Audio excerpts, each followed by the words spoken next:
Hello, hello, and welcome to episode 96 of the Great Canadian Hockey Podcast. I'm James Parisi here with my co-host Aiden Sarah, and man, I'm just loving this time of year. The ice is cold, the weather's cold, the coffee's hot, and my takes this episode are going to be even hotter. But before we get there, how are we doing, fella? What's new in the life of Aiden Sarah? It snowed in Calgary, dude. We got Yuck. snow. We did get Yuck. snow. It's happening. And there's more snow at the end of the week, which is harder because I have to traverse my way from the middle of Calgary to the west edge this weekend because that's where the Olympic Park is. That's where tournament number one is for my work, and then the Max Bell on the other side of Calgary next weekend. So I've got snow that I'll need to actually get through. Usually here, my work is so like on the computer, I can stay inside and I can avoid it, but I'm not avoiding it this time around. Love it, love it. And what is the great city of Calgary like in the fall as we approach winter? I mean, are we getting holiday festive here at all? What are we looking like? My neighborhood, like the 17th Avenue area here, does a lot of decent stuff. Like there's a park a few blocks down that has like a stage there. They show movies sometimes. I don't know what it's gonna be like in the winter because the temperature changes will affect that for sure. I can't see Calgary not going full winter wonderland, I'll be Yeah. honest. What's going on? What's going on with you, James?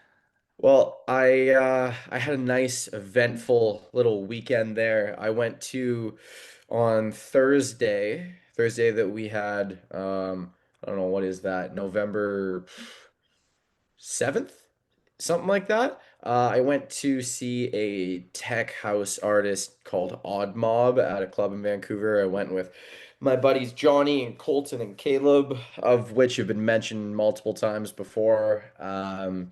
Yeah, man, a fantastic show, great energy all the way through. And I mean, I haven't really been as much of a nightlife guy this past year in comparison to years prior. I mean, I'm 27, maybe that's for the best. The kid's getting a little more tired nowadays, but I still make an appearance out there, and I realized how much of a I don't know, menace I was in my time in nightlife because I walked in that club and every single person at that show, I swear I knew.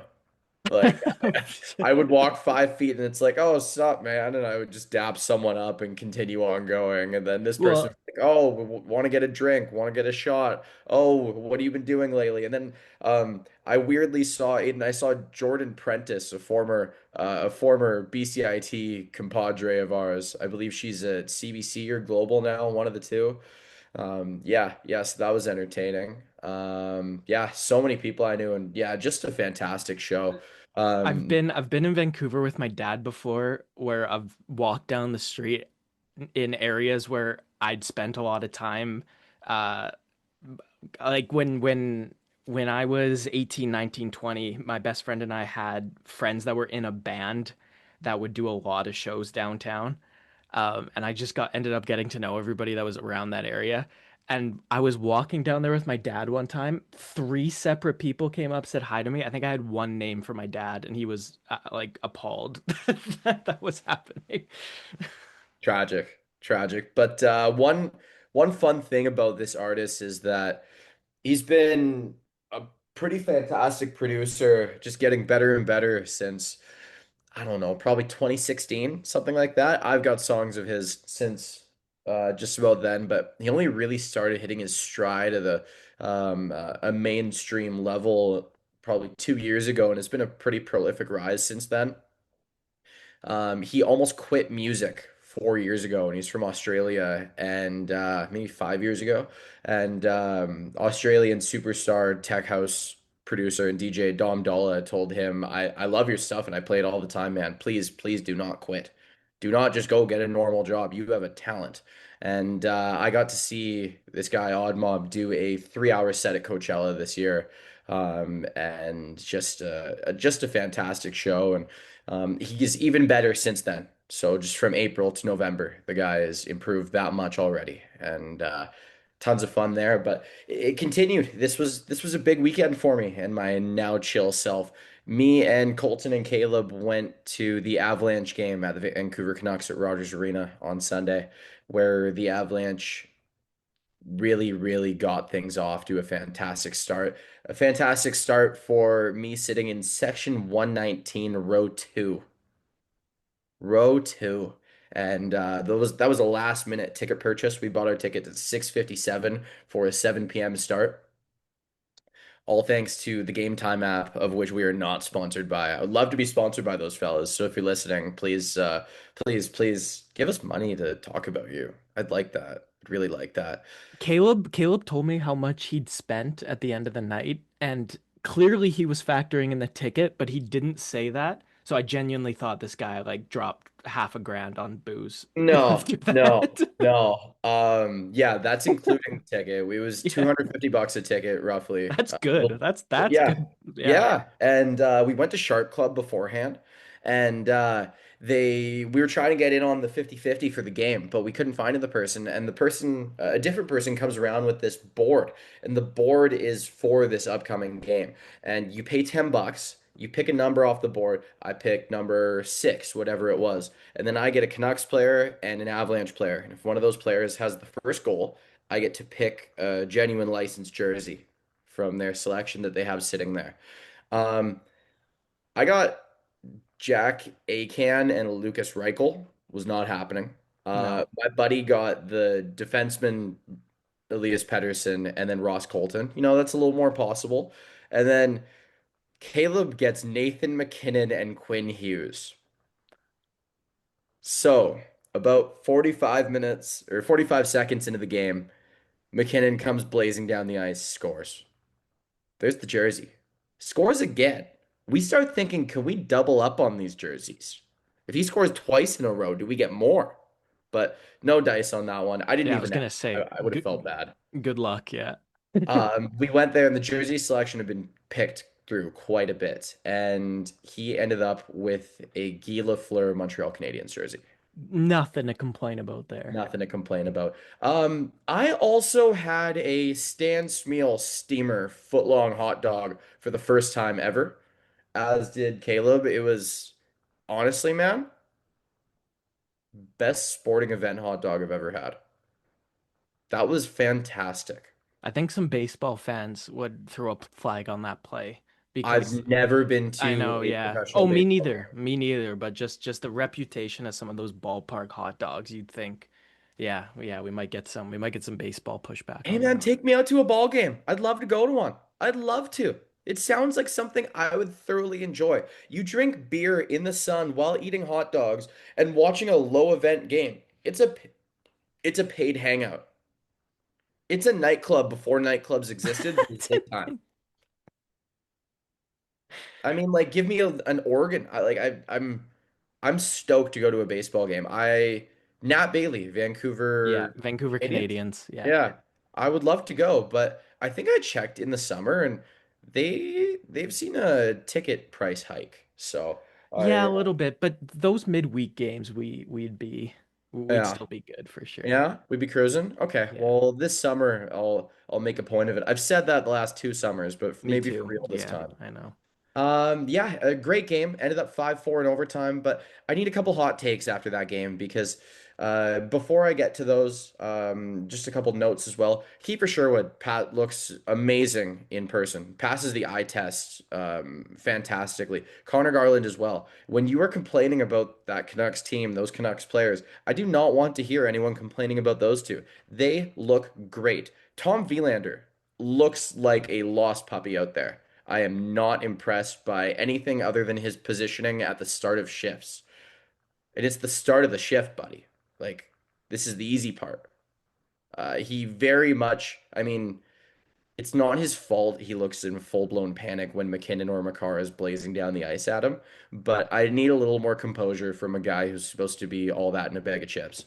That was his worst game. I'll tell you Yeah. that. Yeah, I'll Okay. tell you that right now. And Okay. there have been other misses where I'm like, yeah, that's a 20-year-old screwing that up. Yeah, okay. But so it's not like he's been perfect. I empathize with what you're saying. Specifically, the Avs game, I think, was the worst I've seen him play this year, though. Three phantom calls in that game. of which the ref calls it, and then the replay happens, and everyone in the rink goes, "Huh?" Like if it's a Canucks power play, they're cheering, but like you can see them go, "Oh, oh yeah, yeah, okay, we fluked that one." Um, I'm glad not everything is reviewed ridiculously, but three phantom calls is a little silly. And the first two went the direction of went against the Avs, and I was like, okay, um, there is some kind of home bias here, but I know that's not a thing. Um, all right, now the hot takes. Everyone online in every single comment section and everyone who only goes by stats and doesn't watch any games will tell you that Gabriel Landeskog needs to take some games off and he's not up to snuff and he is not currently playing at an NHL level. Those people are idiots because I was 10 feet away from this guy at ice level. And man, when you're only two rows up from the ice, you can see and feel the game pretty well. And I didn't see a single issue there.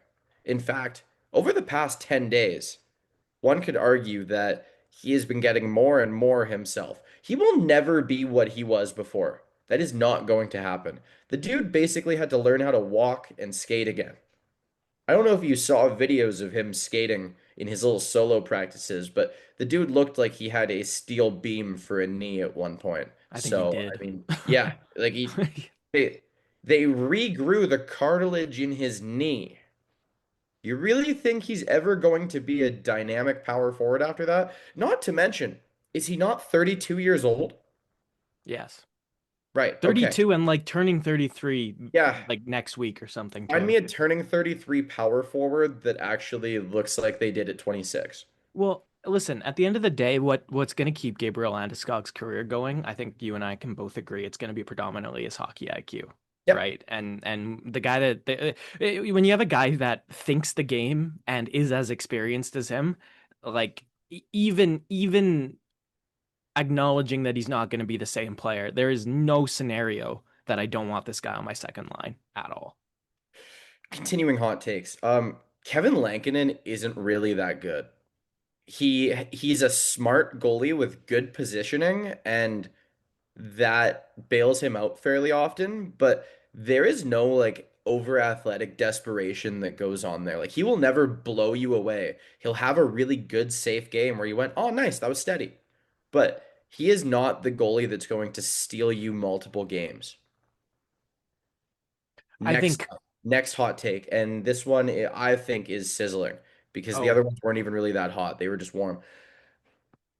I was prompted to do this while, I'm severely happy after annihilating several arena beverages and chart club beverages.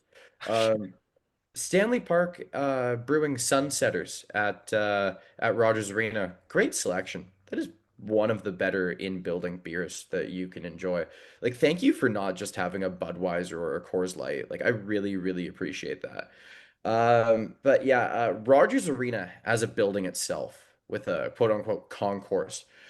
This is an outdated trash building. I've only been to two NHL barns and I've seen video and photos of every other barn in the league as I was prompted to do so while being pretty pinned. And dude, Rogers Arena is a joke. I understand it was made to fit the confines of what downtown Vancouver had to offer when it was constructed as GM Place. I get that. But Climate Pledge Arena was literally built into the ground in a barely bigger area, and it somehow manages to have about 30 times the walking around room.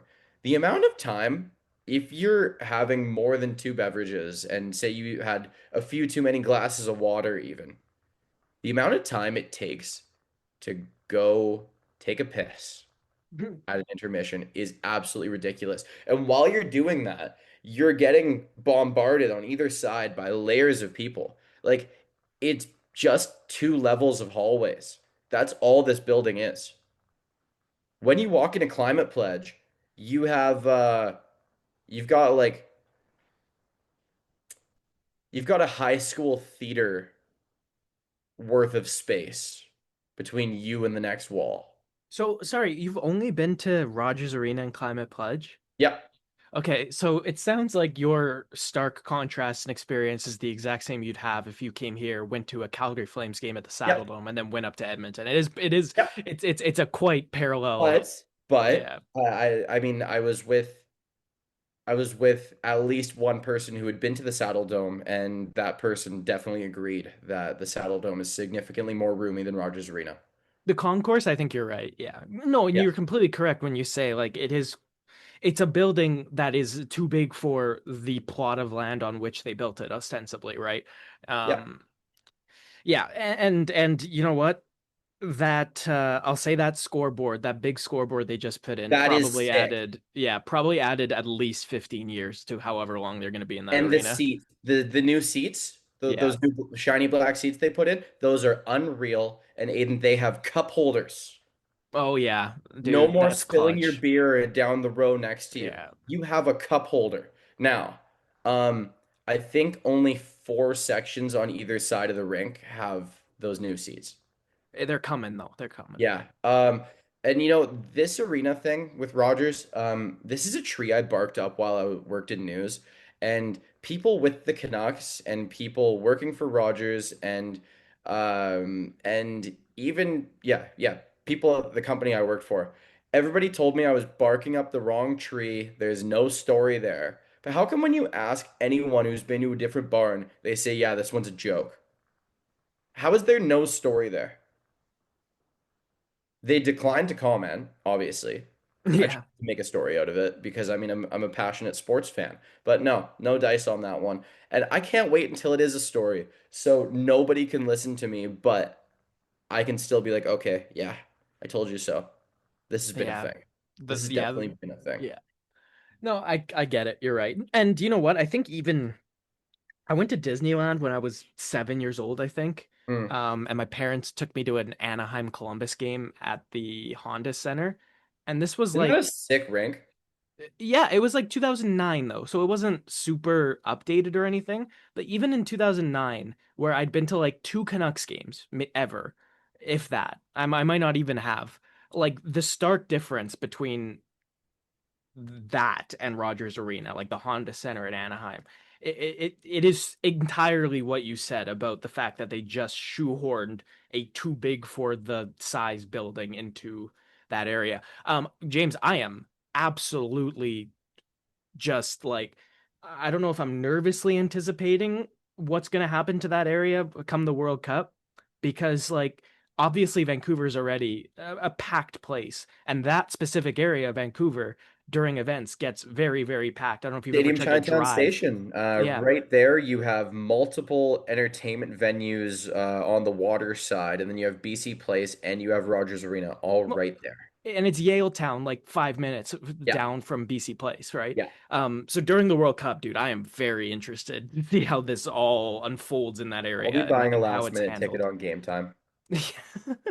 I want to go to whatever the worst game is, whatever Yeah, the hey, worst matchup is. listen, dude, there's 64 teams and a good number of them have no business being there. So chances Um, are that's on the rink note, I remember someone telling me they went on a sports trip to Ohio and they went and saw the Cincinnati Bengals. They went and saw the Cincinnati Reds. They did the November sweet spot trip or October sweet spot trip where like you can get every sport.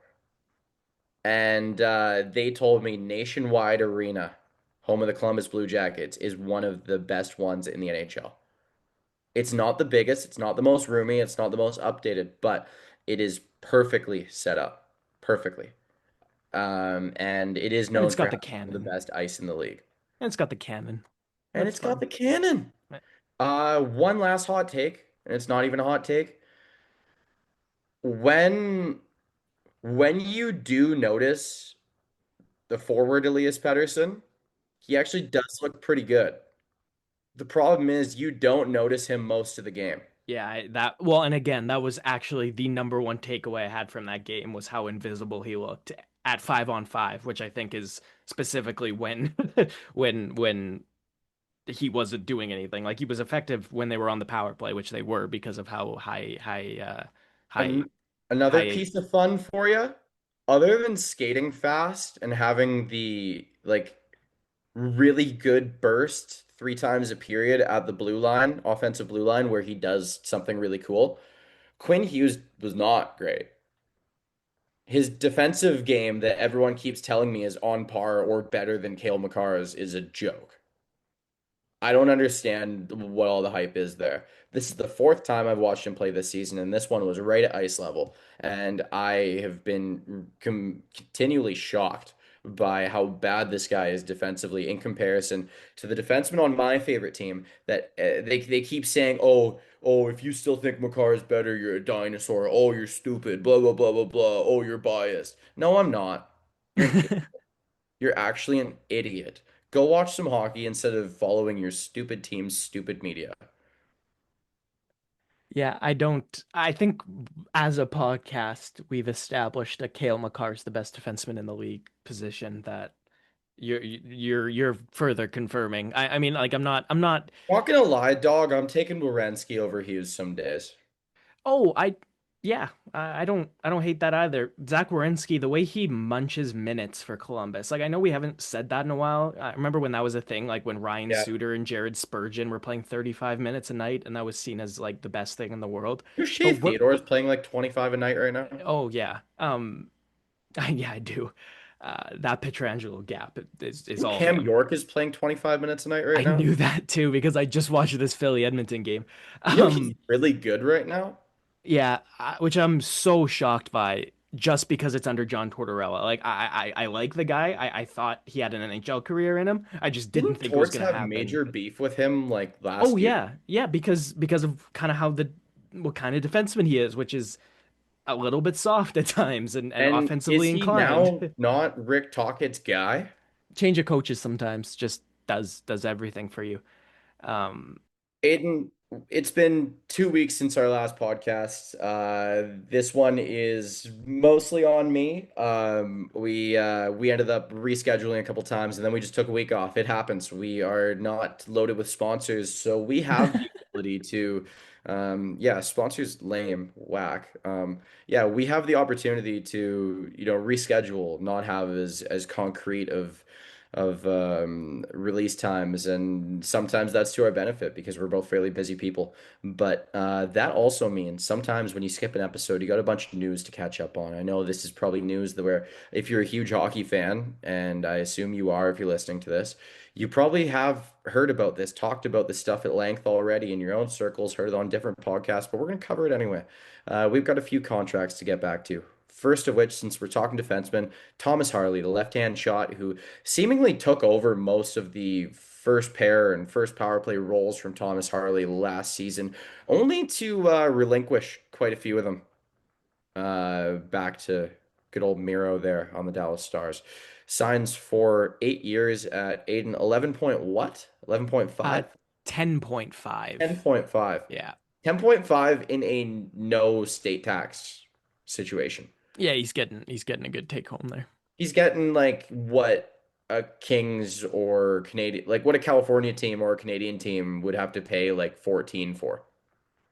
Not quite. Not quite. Oh, No, not are you quite because sure? the state tax in the United States is on top of the federal tax rate, right? So it is a substantial difference.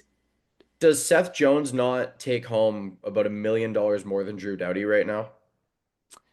I think you're right, but there's a difference Yeah, of $1 million there, not four.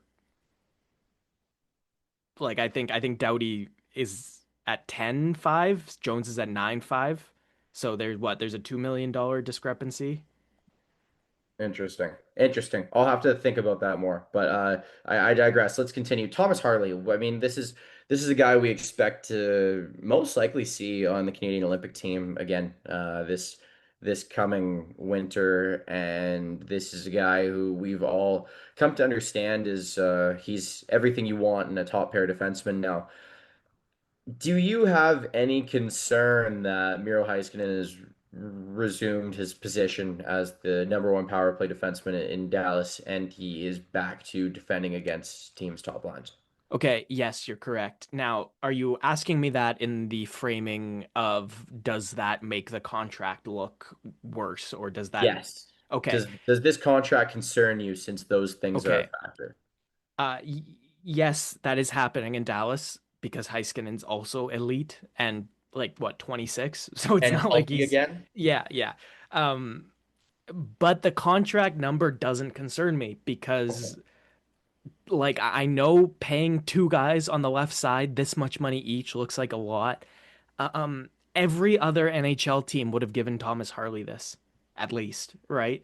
And so the Dallas Stars are looking in a situation where you have a 23-year-old defenseman at literally the top of his value, and you've built a team where, like, if you're Dallas, the last thing you want to do is have to give like a Thomas Harley actually $14 million, right? Because Yeah. they've done such a good job at keeping the cap hits of their superstars at a reasonable mark.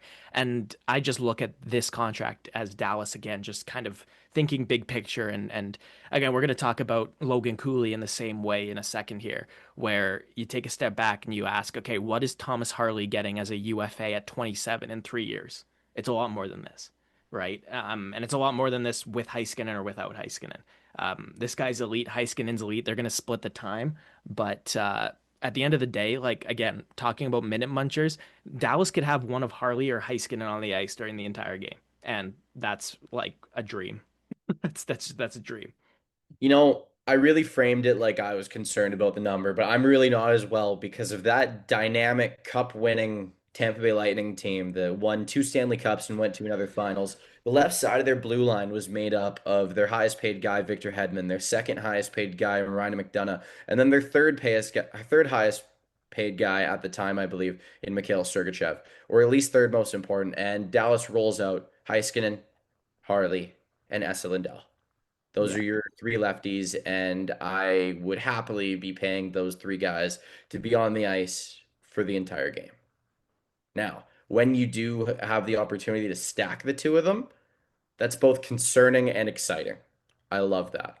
I love that a lot. I would like to ask you one more question about Thomas Harley before we move on. Where does he sit without going through and ranking all of them? Where would you put him among the league's top defensemen if you had to rank him somewhere? Probably on the low half of the top 10 or like around 10, 11, 12-ish. I'm thinking I between was 8 and think 12. Yeah, I was gonna put him somewhere between 10 and 15. Yeah, yeah. And are you ever going to be disappointed to have two of the top 15 defensemen in the NHL? How could you? No way. Somebody on this team is going to end up injured for the season, and the Dallas Stars are going to acquire Rasmus Anderson, much like they acquired Chris Tanev. I could see that for sure. They gave up a lot for Tanev and then didn't sign him, which was kind of a bummer. Good thing they have assets. Good thing they have assets. Moving on, let's take it to another contract. This one in Utah. The Utah Mammoth locking up Logan Cooley. 8 years, 10 million per. This is an exciting one for young players around the league, many of which looking for their next big contract. A lot of them can sign it right now. A lot of them will march their contract disputes far through the summer. Logan Cooley will not be one of those guys. And man, has he looked good this year. I mean, he's cooled off a little bit since his hot start, as a lot of young players do. A lot of guys will come roaring out the gate and then Well, kind of march to a more consistent pace throughout the season. Utah As, have cooled off yeah, as a whole. yeah. Everybody, Utah and the team are cooling off. But them cooling off gives me no concern for Cooley. Nice pun, James. Great job, James. That Ooh, was I'm it. That hot was right not now. intentional. I I could am I could hot see right now. no, Damn. I could see that being an accident. Yeah, okay. Uh, Logan Cooley, this is a guy who I don't see him as a 100+ point player, but I see him being the guy who gets you 75 to 95 points every year for the next 15 years. Even I know he started really strong. He's on a 40 goal pace, and Yeah. like I wouldn't. I maybe I'd be a bit surprised. Not really though, right? Um, $10 million again. Same thing I said about Harley. You're gonna take a step back in a few years and think this is an absolute steal Is the because cap going up 5 million every year? Oh, I don't think it's year over year $5 million. I think they have like a number where it's like, oh, in 4 years we're gonna get it to here, and Right, and then we'll yeah, chill. yeah, Okay. yeah.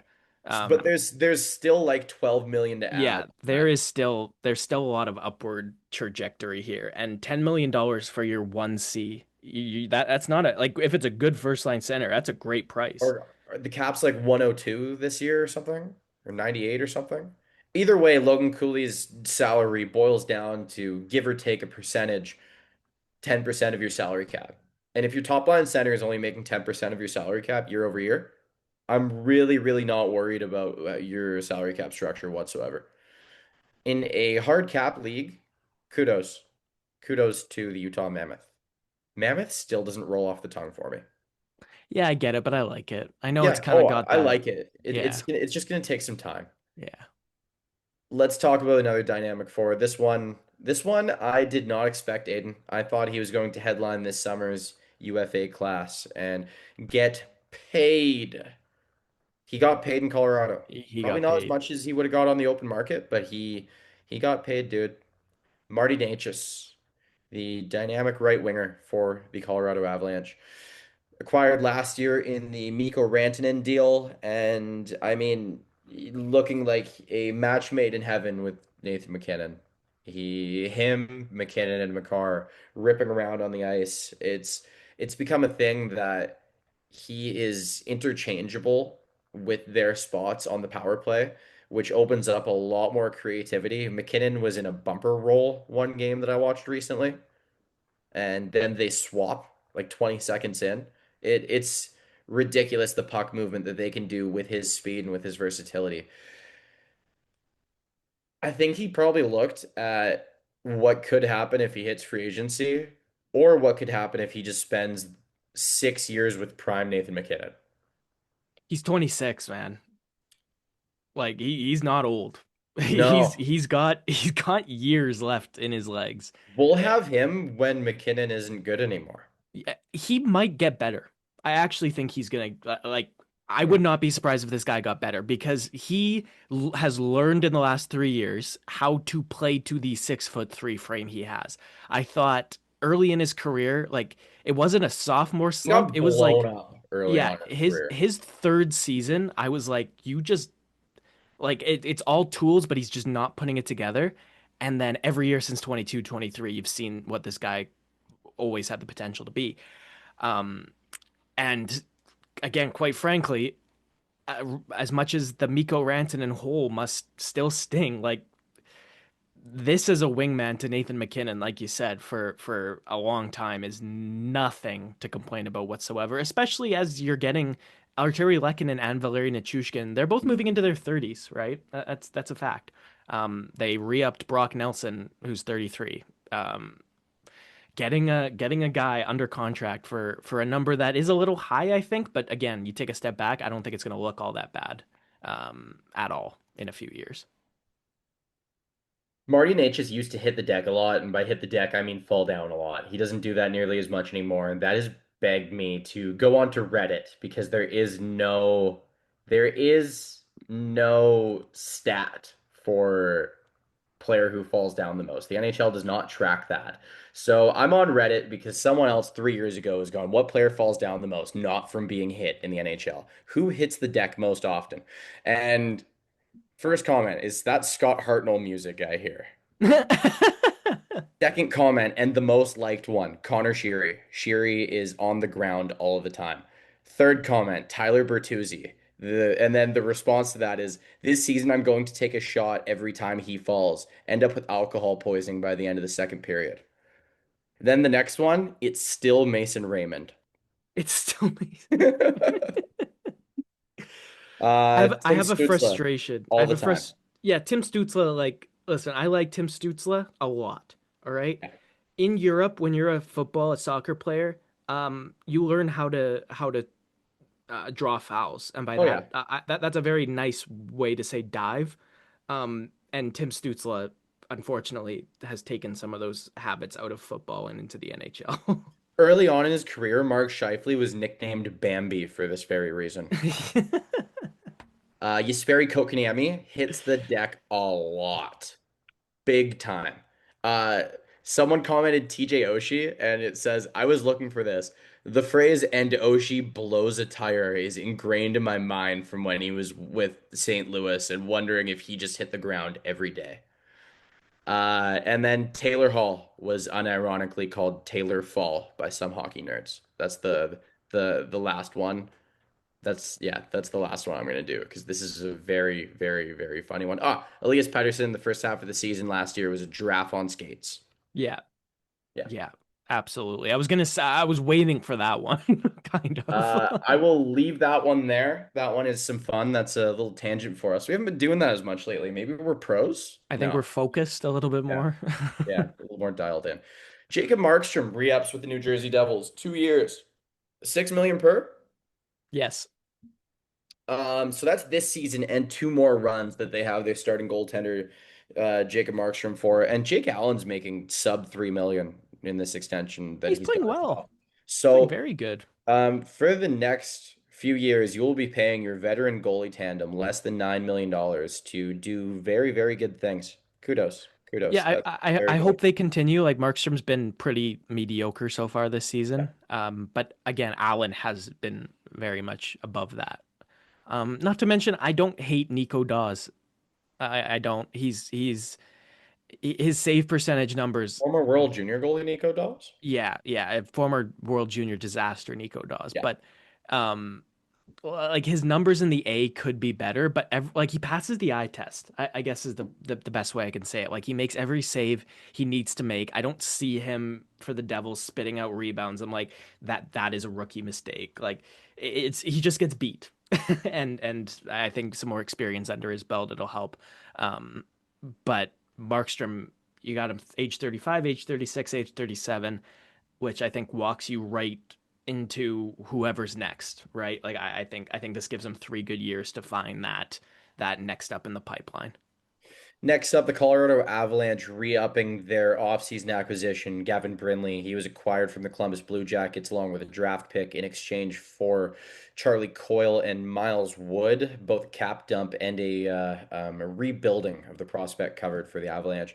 I was really excited about this one. I love his game. I love everything he brings to the table. And dude, he's a lot more developed than I thought he was. He looked fantastic in the game I watched, scoring the eventual overtime game winner.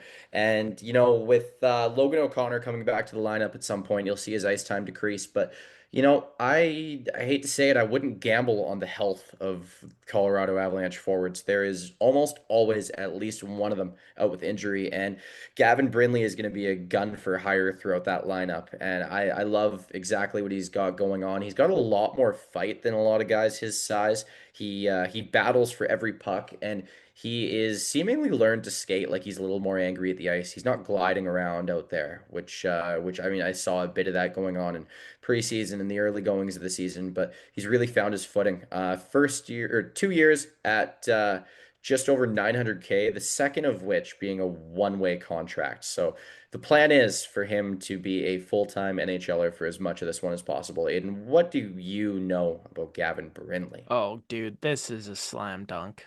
This is the kind of deal that uh Columbus, he was on Columbus. Colorado could win the Stanley Cup with this guy at this number, and then he could turn around and be like, okay, and now you need to pay me $5 million because of what I Yep. just did. I really liked this guy from when he was a prospect. He was a late 2004 birthday, like just past the cutoff, which means he got his draft year and the year after his draft at the University of Michigan because he'd already graduated high school. And then after those 2 full years at Michigan, he went to play a full year in the AHL. Um, so for a guy that's only 5'8", he's done a lot of playing some big hockey, right? Like in his youth, he was a USHL player, and that's not a good metric, especially to judge somebody who's as small as he is. But he's grown into like I think he could easily be like a Connor Garland, James, even smarter like than Connor Garland, maybe some more skill too. He's got a great touch with the puck. He's smart. You could tell every time he gets the puck, he's thinking next play. All the tools are there. Like absolutely, this guy's a top nine forward to me next season for sure. Yeah, like if he doesn't stay there this year. He's looking so good that Avalanche fans who love Gabriel Landeskog, and I mean they have been a little bit brainless online, talking him not being very good. They want when Logan O'Connor comes back, they want Landeskog to take a back seat for a bit and take a few games off for rest so Brindley can play more. That's how much they're loving Gavin Brindley. Also, Ridiculous, but you wow. could just play like Lehkonen and Nichushkin are like crazy good versions of a third line forward archetype, right? Like they're Yep. just so much better than any third liner. But that's kind of how they were shaped. Yep. So Yeah, to me, they it's like, went to the Jared Bednar forward reformation school. yeah, Notable graduates include Valery Nichushkin and Arturi Lehkonen and Nazem Kadri. Notable dropouts include Mikhail Grigorenko and Nail Yakupov. Tyson Jost. Tyson Jost learned to play the right way there. It's just the consistency just Yeah. was not present. I really liked that guy. I had high hopes for him even years in. The opportunity really was not there in Colorado, though. He was drafted by the wrong team at the wrong time. And they picked him high too, which, Oh, they picked him high. yeah. Same spot they picked Mikko Rantanen. Yeah. One more contract for you. Ivan Miroshnichenko re-ups with the Washington Capitals, 2 years, two-way contract, just over 900K per season. Aiden, there are some old dogs on this Washington Capitals team, but I don't see a ton of spots opening up. This is as much of a prove it deal as you will ever see because there are a lot of guys he's going to have to beat out for his ice time. I think that's the reason we haven't seen more of him. Like full stop. He only played 18 games last year, and it was again in a very reduced role. He was not playing a lot of minutes. And then when Anthony Beauvillier came in, it was that was game over. Um, And can you tell our listeners a little bit about what he went through? so this was during Miro Shnichenko's draft year. He ended up getting Hodgkin lymphoma, which is again in the most in the most layman's terms, it's just a type of blood cancer. Um, and that was like 3 months before he got drafted. So there was a huge question mark. But Washington still picks him 20th overall.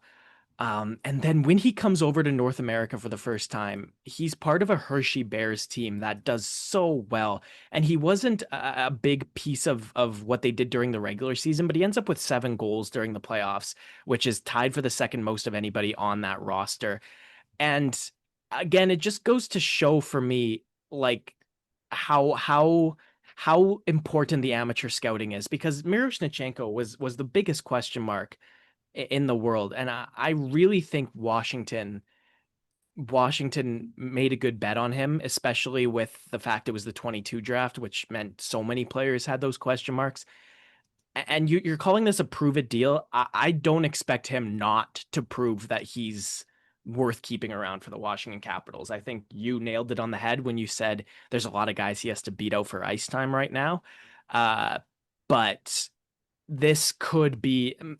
I didn't expect Alexei Protas to become what he's become offensively. Miroshnichenko could end up being kind of like a Walmart version of Protas on this Washington team. 23 goals in 53 games in the AHL last year. That is a good clip for somebody in their second North American season. He's only played 2 games so far this year. So let's see what he has to show.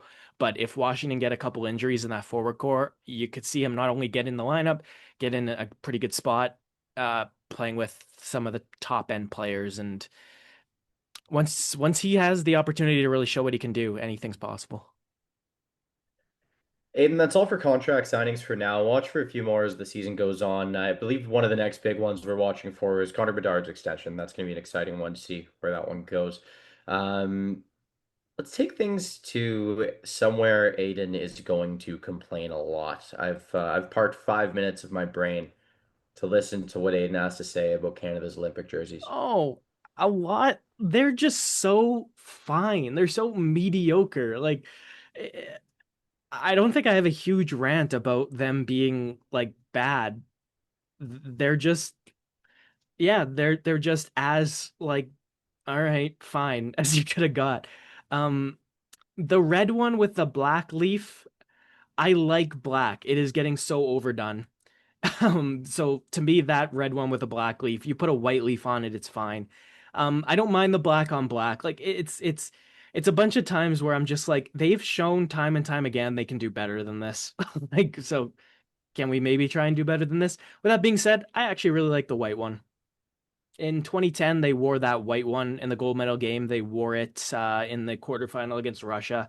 So that 2010 team, I remember them in the white jerseys more than anything else. If that ends up happening with this Canada team, I think they'll look pretty hot out there. Didn't need to park as much time for this as we did. They're aggressively mediocre.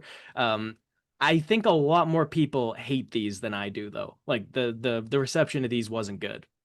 Best Canadian Olympic jerseys for me, the 2006 Blacks.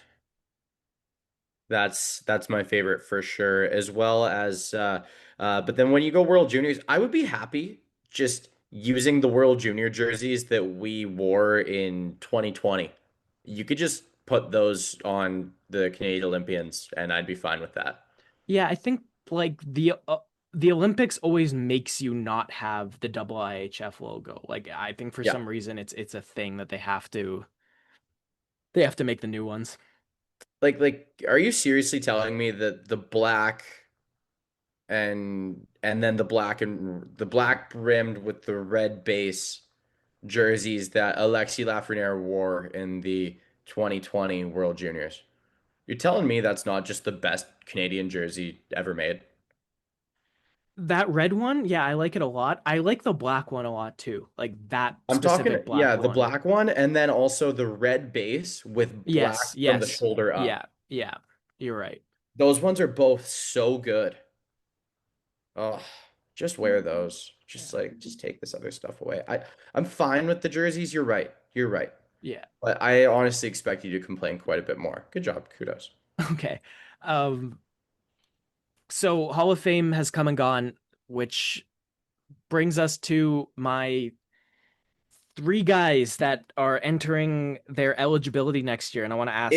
This is kind of an annual thing, and I enjoy this being an annual thing that we touch on our pod because this always begs the question, who is now eligible, who will get in, who can you not wait to get in? So first time eligibility, again, this is James. I would be appalled with myself if the version of me at 10 years old in 2011 and 2012, I think I overestimated my age there a little bit, but if the child version of me that was absolutely decimated by the 2011 Stanley Cup final heard how much affinity I have today for Brad Marchand and Patrice Bergeron, like I think me as a child would be very upset with me today. But with that being said, there is absolutely nothing that you will say to convince me that Patrice Bergeron should not be a first time Hall of Famer. Like the NHL resume, the fact that again, the Marc Messier Leadership Award being the name of that award for so long was a joke. I think a leadership award is Patrice Bergeron's. Like you could rename the Selke Trophy to the Patrice Bergeron Award. Like he brought so much to every hockey team he ever played on.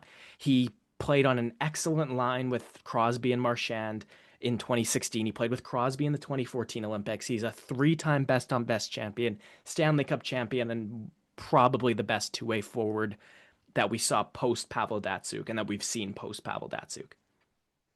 First time, yeah, I absolutely hit it out of the park. Bergeron's up first. The other two guys in contention outside of Bergeron, Eric Stahl and Phil Kessel. I'll hear both sides of the argument on these guys. They're not the ones I'm thinking of. I'm thinking Ryan Getzlaf, Duncan Keith, Carey Price, Tuukka Rask. Yeah, all those guys. Pecorine. I don't think Rene gets it. Yeah, I think he's behind. I'm thinking Rask over Rene, man. Yeah, I don't hate that. I think I think we can have that conversation.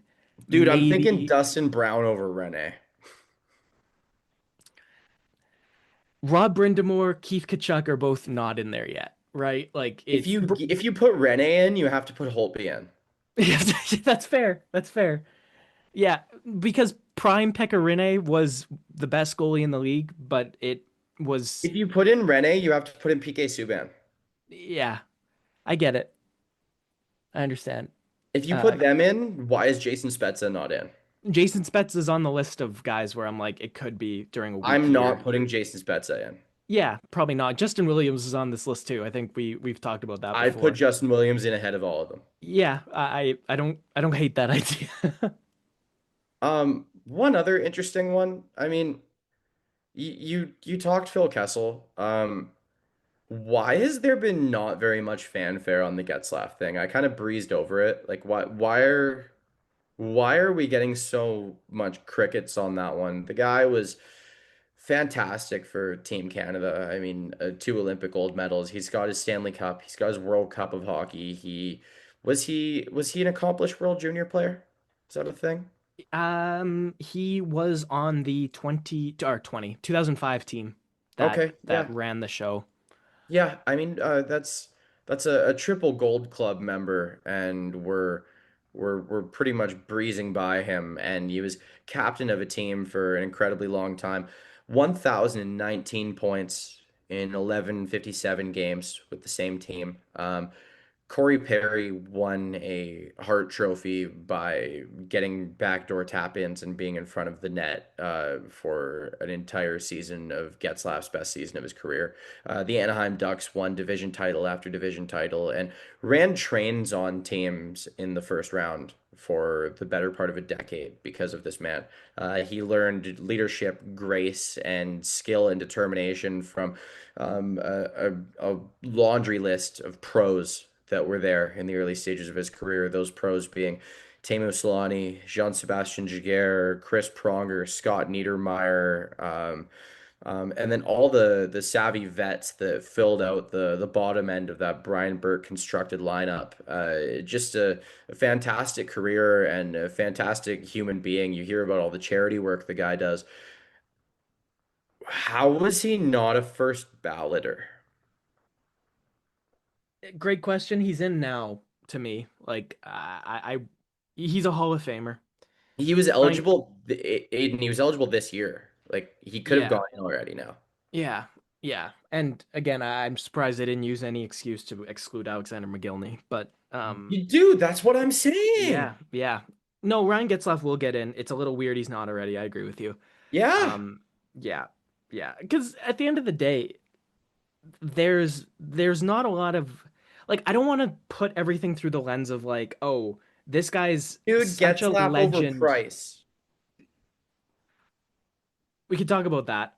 What I was gonna say is like No it's cup. No cup. yeah, I know. It's hard to like just focus on okay, look at how much he's a legend to the Anaheim Ducks, but that's an element to this where if you like he was a 2003 Anaheim Ducks draft pick, played there his whole career, was captain I think every year after Scott Niedermayer left, and then the international resume and the Stanley Cup. Like he checks all the boxes to me.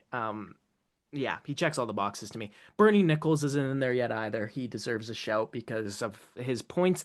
Now, the last guy, we've talked about this for a while. So, the last guy, James, I'll ask you about Patrick Marleau, Hall of Fame. Yes or no? And is this just one we're going to see eventually down the line when there's a spot that can be? The NHL's all-time games played leader? Yeah, Yeah. yeah, I think you have to. I know there's no A cup. second overall draft pick, an Olympic gold medalist, and a dynamic offensive threat for his entire career other than the final two seasons. Yeah.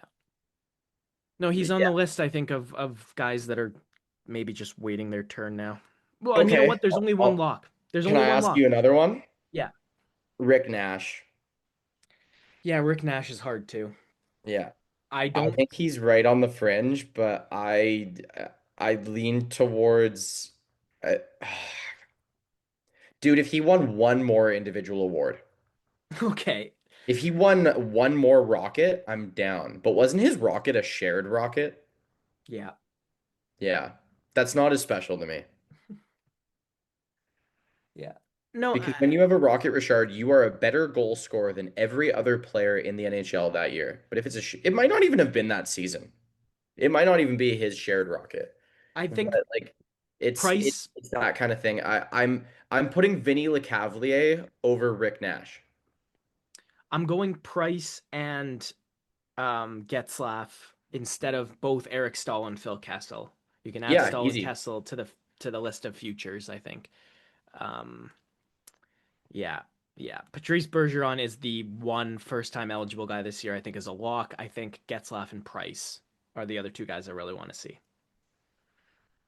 Um, and then I guess Eliosh and Brindamore are the next two that are like, oh, when there's time, you can go in. Yeah, I think the two women this year should both be slam dunks. Julie Chu and Megan Duggan, both Easy, Americans, easy. Yeah, easy. like again, if you grew up watching this Canadian US rivalry in the women's hockey since kind of it started in 2002, right? Like women's hockey in the Olympics wasn't a thing at all since or before 1998. Um, so like Megan Duggan and Haley Wickenheiser were at times the best player on the US and the Canadian team at the same time, right? Like that was kind of the head to head that was happening. Julie Chu was a legend before that group. Like she was at the tail end of her career while that was all coming together. But they're both. I think there's four men, there's two women every year, right? That's the induction process. So I think those are your two female inductees. Curtis Joseph has 454 goalie wins, 51 shutouts, and an Olympic gold medal, but he's not in the Hall of Fame. Again, I think he's above Rene. Tim Thomas isn't there either. I think he's above Tim Thomas. I don't think Tim Hey, Tim Thomas makes it Thomas in. left the NHL to join a militia and then came back and showed me two of the worst years of hockey I've ever seen at the professional level. Yeah, he's a weird dude. Yeah. Weird dude with some illegal pads. That's Okay, that's what I but remember. I want to take 1 minute while we're talking Hall of Fame, just to acknowledge a lot of fantastic players that will never reach the Hall of Fame. Namely goalies, because there are a lot of fantastic goalies who had an amazing few-year run, and the rest of their stats show, oh, maybe this could be a Hall of Fame career, but it just isn't. It just isn't because there's only room for so many guys. Namely, one of my favorite, if not my favorite goalie in NHL history, Cam Ward. Cam Ward has a Conn Smythe Trophy and a Stanley Cup as a rookie, and he's got a World Championship to go along with 334 NHL wins, 27 shutouts, and 701 games played. That's actually significantly better stats and more individual accomplishments than several goalies who are in the Hall of Fame. Mhm.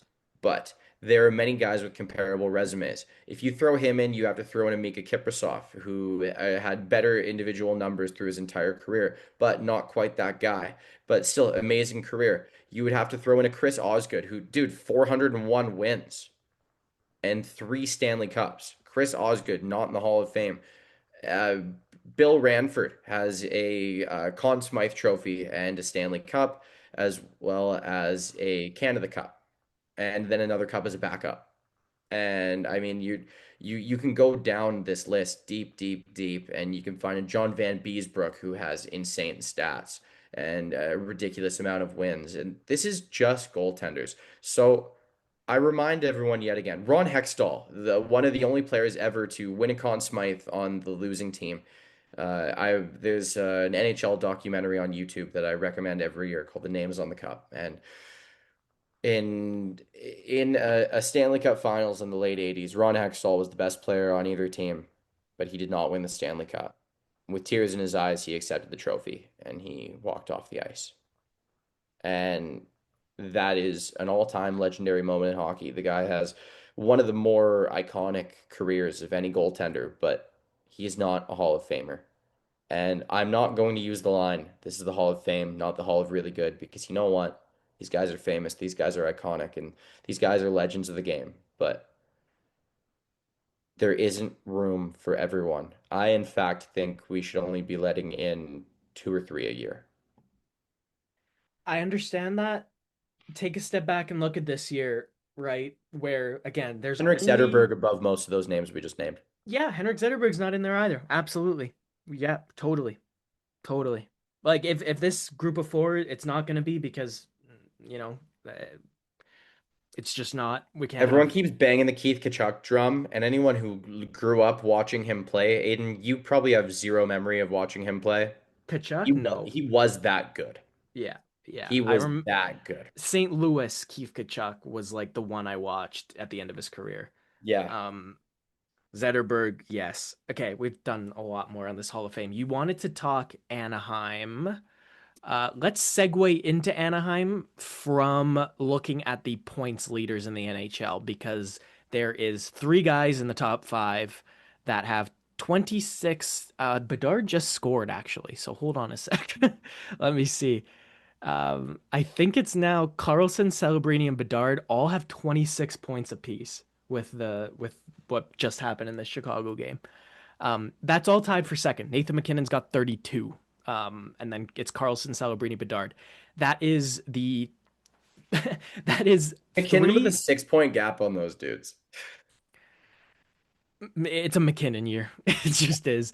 Yeah. Um, Youth, James, love it. And there's a couple quick things to talk about in my head about this. Number one is obviously the youth. Number two, uh, guys like McDavid, McKinnon, Makar, Rantanen, Eichel, Kaprizov, amazing primes, right? Just Michael. absolutely, yeah, Eichel, just red hot, dynamic, awesome primes. And now look at this: Leo Carlson, Macklin Celebrini, Connor Bedard. I'll even throw guys like Lane Hudson. I'll throw Ivan Demidov, Matthew Matthew Schaefer, Schaefer. yeah, and then eventually Gavin McKenna and Veerhoff and Ivar Stenberg this year. And now part three, Crosby and Ovechkin and Corey Perry, man, at 40. Brent Burns at 40 is having a Anze great year. Kopitar. Anze Kopitar's, I mean, he's in the last year of his career, but you've got the young guys playing amazing. You've got the guys in their prime not disappointing at all, and you've got these guys in their late 30s like Crosby and Ovechkin. Just the wheels aren't coming off at all. And like think back, James, to 10 years ago.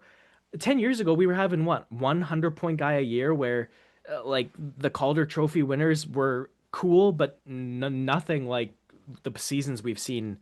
We might have 15 this year. Yeah, oh man, this is it's a great year. Now here's the other thing I was going to say. James is going to plug his ears because this is a drum I'll keep beating until I die. um let's also take a look quickly at this points leaders and I Nathan McKinnon, 32 points, first overall pick. Leo Carlson, 26 points, second overall pick. Macklin I Celebrini, 26 points, first overall pick. Connor Bedard, 25 points, first overall pick. Connor McDavid, 25 points, first overall pick. Nylander at 8th overall, Makar 4th overall, Eichel 2nd overall is part of the last Kaprizov in what five. round? Kaprizov was a 5th rounder because nobody thought he was going to come to North David America. Pastrnak where in the first round? At 26th overall, but my point here Or remains Horvat where in the first round? ninth. Troy Ninth. Terry where in the first round? Troy Terry, I do not remember where Terry was drafted. Um, Wyatt Johnston where in the first round? 20. Matthew Nyes in the second round? Yeah. Now, Nick Schmaltz end of the first round? Nick Schmaltz, dude, you want to talk guys that are going to get paid this summer. He's a Paid. UFA and he's doing all this. Um, James, you take a look at Colorado. Like Martin Necas wasn't a top pick. Devon Taves was not a top pick. But all those guys aren't what they are without McKinnon and Makar. So we can talk about Troy Terry, and I like Troy Terry, but Troy Terry is not going to be to this team what Leo Carlson and Mason McTavish are. Every decade you get a St. Louis Blues. Yeah, you do. You get one. The St. Louis Blues team also had Jay Bouwmeester and Alex Pietrangelo, who were both Yep. top five picks. Yeah.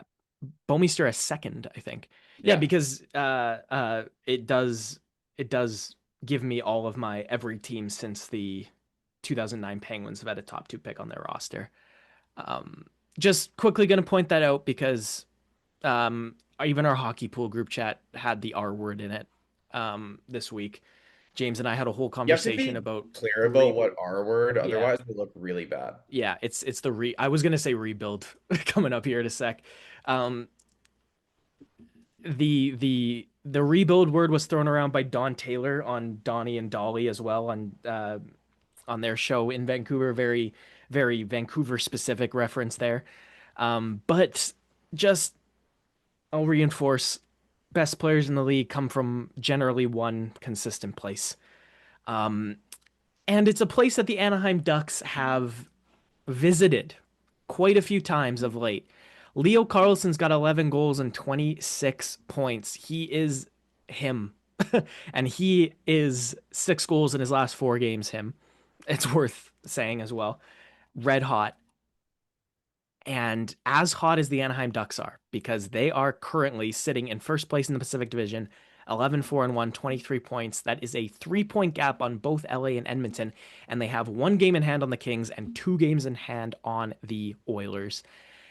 If you look at some of the advanced stats for the Ducks, they are more in the middle of the league in every stat except for goals scored, in which they are right at the top of it. I think now Colorado has scored more goals, but that's it. That's end of list. Um, Only Colorado has scored more goals than Anaheim. So I think they're going to come back to earth, but I think our prediction about them snatching up third in the Pacific from earlier this season, That looks really good right now. they are still the most likely team to me by far and Was bar was none. that not a hot take at the time? I think it was, but again, we spent the entire time, or at least I spent the entire time. I think you agreed with me, but I spent the entire time talking about how I thought that like the top six in the Central were worse than everybody but the top two in the Pacific. So we knew that third place spot. Like I knew it was wide open, but Anaheim's arriving a little bit earlier than we all expected. Now, Leo Carlsson is playing very, very good hockey. But remiss if you don't talk about some of the other guys because you're getting a Mason McTavish here that he's not scoring like crazy, but Mason McTavish as a second line player has been very solid.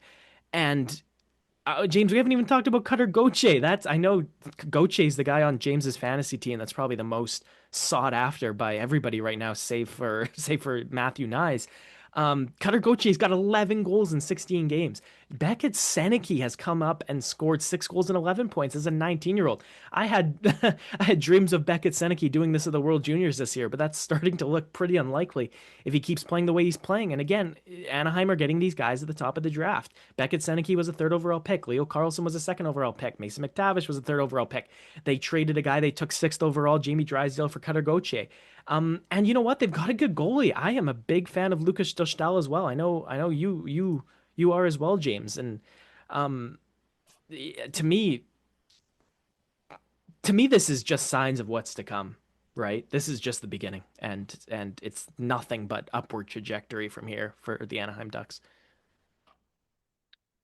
And we love to see it. It's a whole lot of fun. Of the younger teams, this is definitely one of the most exciting to watch. And I mean, these are guys you kind of like to cheer for. I mean, there's a little something for everyone on this squad. Whether you like a little bit of grit and hard nose for the net and Mason McTavish, whether you like the crazy shot and the light, confident flair, you get your Cutter Gauthier. Whether you want some acrobatics in net, look no further than Lucas Doschal, and the pure creativity at every end of the ice in Leo Carlsson. Not to mention a fantastic supporting cast as well, as Aiden has mentioned. I'm excited to see which one of these defensemen really takes over and becomes the top pairing guy because the solution is there. I understand Jackson Lacombe is being paid and branded as such, but there is still room for I mean, an Olin Zellweger, for a Pavel Mintyukov, for I mean, you could still throw the other guys on the list as well. I mean, the Tristan Luneau and such. There's room for guys to carve out a big role for themselves and become that guy, become a dynamic part of a winning roster. And I mean, it could change very much over the years. So excited to see where that one goes. But Aiden, Vancouver's PWHL team made some exciting news with their branding and with the setup they have going on at the Pacific Coliseum. Tell us about what we get to see now from the Vancouver Golden Eyes. Do you know what a golden eye is? I just think 007, but I believe Yeah. it has indigenous implications. Yeah, the word derives from, I think, an indigenous term for a specific kind of duck. Okay. So this is I like Oh, dude, go I know exactly what we're talking about. I like golden eyes way more than I just like ducks regularly. Like, if we're comparing the contrasting the two, I like the jersey scheme as well. I think the logo is a starter logo. You know, the circular one with the words around it. It's solid, but I don't think we're gonna see it. I think we're I gonna think see the a P-Dub has a long way to go with their branding. Yeah, and I think we're going to see a very cool third jersey pop up next season or Yep. the year after. But I'll remind you, Pacific Coliseum, if you're in the Lower Mainland, is it's Vancouver, but it's about as easy in Vancouver to get to if you're coming from east. You literally just drive on Highway 1, you take the Hastings Street exit, you turn left, and in less than a kilometer, the Pacific Coliseum pops up on your right. This is excellent for this league that we have a Vancouver team. The Seattle team called themselves the Torrent. I like their logo a little bit less, but again, um, upward trajectory to come, I think. Pacific Coliseum housed the Canucks, it housed the Vancouver Giants, and I'm very excited to see the Golden Eyes play there. The arena itself got a little bit of a boost, a little bit of an upgrade. You know what I really want, James? I want that building to be as full as it can. That's all. Yep. Their ticket prices are not bad. They are very reasonable. So to me, there is not too much stopping this team from having success there. And if the Vancouver Golden Knights pique your interest and you'd like to know more and you'd like to meet the players, look no further than this weekend's Western Canada Sports Card and Collectible Convention at the Langley Event Center. That is November 14th to 16th, Friday to Saturday. I don't know if it's the Saturday or the Sunday. You'd have to look at both. One of those days features former Canucks captain Stan Smeel as the autograph guest, and the other day features uh, what I believe is the top players on the Vancouver Golden Knights, or at least the most notable to me, other than a couple. We're missing Sarah Nurse, but you've got Ashton Bell, Emmerance Mashmeyer, Gabri Rosenthal, Michelle Carvinen, Jen Gardner, Izzy Daniel, and Hannah Miller are all signing autograph guests. So they will be set up. Come meet the squad. Come support them. The PWHL also has Upper Deck cards this year and last year. And so if you like collecting Young Guns rookie cards of your favorite NHL players, you can collect them of your favorite PWHL players as well. I know I'll be trying to get my hands on a Marie-Philippe Poulin rookie card. That is a cool piece that I want for my collection. Here's what else I'll say. Uh, 2010 was the big year that got me into hockey with the Olympics in Vancouver.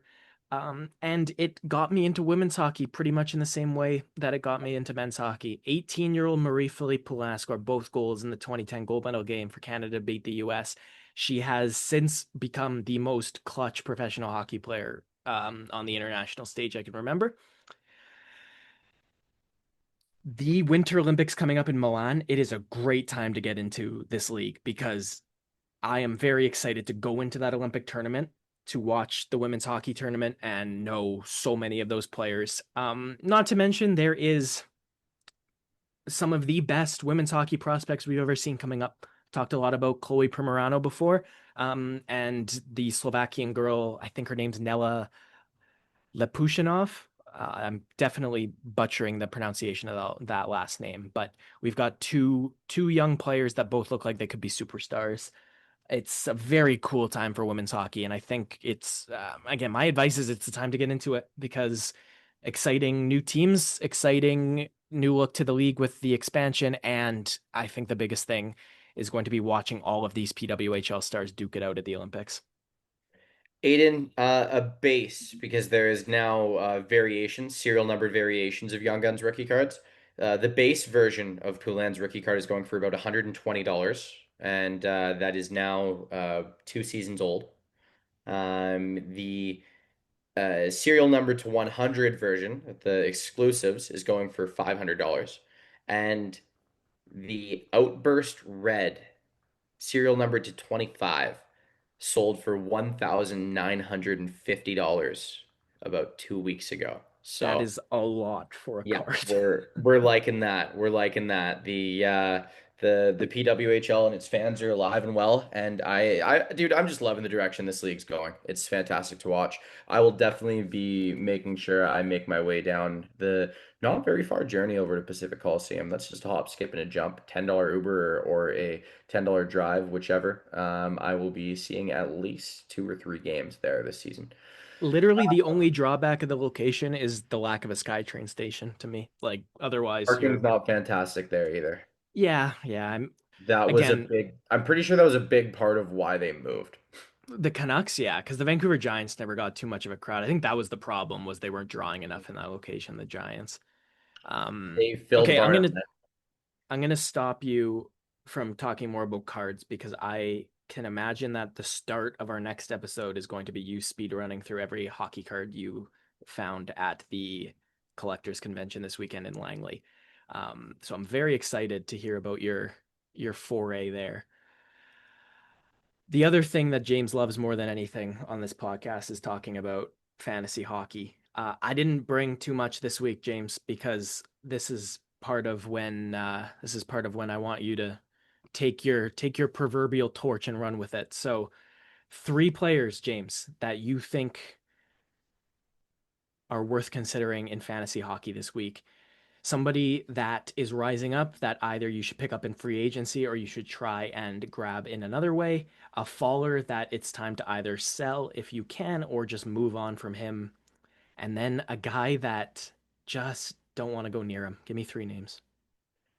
Aiden, I draw from a lot of personal experience when you come to the fantasy hockey gamblers roundup because you do need to know when to hold them, know when to fold them, and know when to walk away. That's the gambler, Aiden. I am the gambler. I am currently second in our fantasy league and pushing. I've overcome a I believe 60, 70 point gap, and I'm now only 13 or 14 points behind our pal William Mary in first place, but. One of those reasons that I believe I will catch him is because I've known when to hold on to a guy. I've known that I need to hold on to this injured Vinny Trocheck instead of trading him for a cheap rental that no one in our league even tried to pry over and tempt me with. This Vinny Trocheck is back on the New York Rangers, and that's much to the joy and appreciation of his line mates. Those line mates being Artemi Panarin and Alexei Lafreniere. Trocheck already with 4 points in 2 games since then, easing him in with 16 and 17 minutes per game, not his usual 20 spot. I believe the addition of JT Miller last season takes a little bit of the ice time and slack off of him. But Vinny Trocheck, a dynamic offensive threat, and usually a guy that you can pick up at a decent price in your fantasy league. He has also made Alexi Lafreniere look so good. Lafreniere looks so good playing beside him. I just have to point that out because, like, again, I think James and I are both perennially waiting for this guy to become a first line forward, and just whatever's gonna get it done, I'm happy to see it. And we know what this guy's got in him. It's good to see it coming out a little bit, even if it's coming out by virtue of a a little bit of help. Now, I'm going to make this connection very quick here. We're heading next to Trocheck's line mate, Artemi Panarin. Panarin had a very slow start to this season, probably one of the worst of his career, and he is a pending free agent this year. We don't know what's going to happen with him. There have been a handful of things we've heard about him over the past couple years that maybe make you think the New York Rangers won't be spending that much more money on keeping him in the Big Apple, if any at all. So, will he continue to play in the NHL after this? I don't know. I There think is a yes. decent chance he goes back to Russia, plays in the KHL. There's a decent chance that this year you don't see his best efforts. He's made a lot of money. He's had a lot of fun, and I mean, I don't see him as a guy who's driven to win above all else and will die on his sword on the ice until he wins a Stanley Cup. And he's a fantastic player. I've loved watching Artemi Panarin throughout his NHL career. Very exciting, bread man. That's a crazy addition to our NHL, and I've sure enjoyed watching it. But he's going to get a boost back up to his usual stats from Trocheck coming back, but I don't see that persisting over the course of the NHL season. So that's going to give Panarin's fantasy owners the opportunity to do one of a couple things. You can hold on to him and hope that maybe he'll get you the win this year. I mean, he's probably one of the more valuable parts of your roster if your league has any balance in any way, shape, or form. But you have the opportunity to do something else, and you could be trading him away once his by game fantasy point average flies way back up past your average score. But you could acquire quite a bit for a piping hot Artemi Panarin. And if you're a rebuilding team, if you're a middling team, give it a month, man. give it a month, and then fold them. Walk away. It's time. You've probably had him on your roster for the better part of a decade if this is a dynasty team. I know in our league, he has been on the same team for all 8 years of this league's existence. So, yeah, time to move on. Fly away, birdie, fly away. No, Um, dude, he shaved his head. he Bald did. Panarin. Bald Panarin is another freaking animal. Bald Like, Panarin is another animal, yeah. very So much so. so listen, I think you see what he does without hair. And like yes, that's a joke, but it's also not at the same time. Lastly, I'm going to go a little bit off the board here in terms of style, what I'm going to be doing differently. I would like to applaud a certain demographic of people in fantasy hockey, and that's those in the dynasty format that didn't give up on Miro Heiskanen after the worst two fantasy seasons he's posted since coming into the NHL. I'm talking you would have better luck over the past couple years with I don't know about any depth defenseman that hits. Heiskanen had a worse average than Nikita Zadorov for the entirety of the past two seasons up until 2 weeks ago. Now he's regained his spot on the first power play. He's regained his ice time. He's regained his top matchups and his time on the ice with Dallas's top six forwards. And I mean, there was never any doubt that he was this good. But I mean, for those who are like our dear friend and my roommate Caleb and paid a pretty penny to add him to their lineup, kudos for waiting this long. Your investment has garnered a return or two. Now, let's hope this keeps up. That's the dream, right? You don't want this to fall right back off, but that's why it's the gambler. Nothing is certain. In sports and in life, all good things come to an end, as does this segment for today. We'll catch you guys next week. I have no doubt a big topic of conversation is going to be these young guys and which ones have fallen off and which ones to hold on to. So expect a rookie edition of next week's Fantasy Gamblers Roundup. But Aiden, I would like to take it to shows and movies because I've spent a very big part of the last week in front of my TV.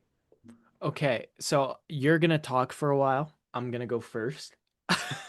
Apple TV Plus had Severance on it. I actually haven't seen Severance. It's on the list. Incredibly critically acclaimed. Was one of the biggest shows of the last year. They have just come out with the next one of those. It's called Pluribus.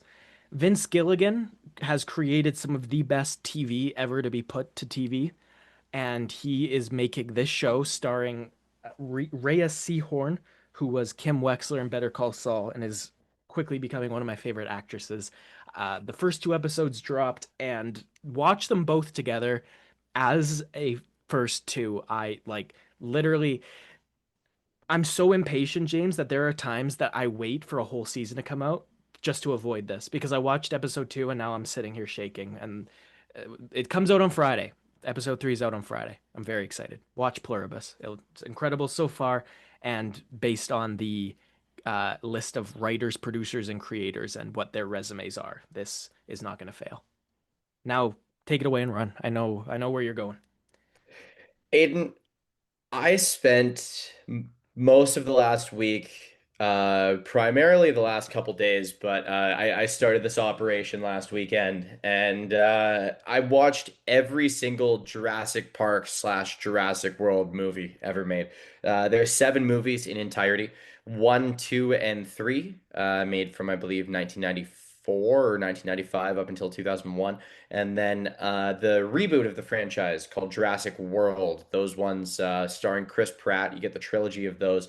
You get Jurassic World, you get Jurassic World Fallen Order, and then Dominion. Um, uh, it's it's quite interesting how these all line up and the varying quality of them. I guess that's the best way to put it. And then you got Jurassic World Rebirth, which came out this year and was one of the year's highest grossing movies. I That's what prompted me to start this. They threw that one on Prime or Crave, whichever one of them, and I thoroughly enjoyed it. So I thought, you know what? I haven't watched most of these movies in years, years and years. I remember growing up, I lived with my grandparents, and I have an uncle who's 9 years older than me, and an uncle who is 12 years older than me.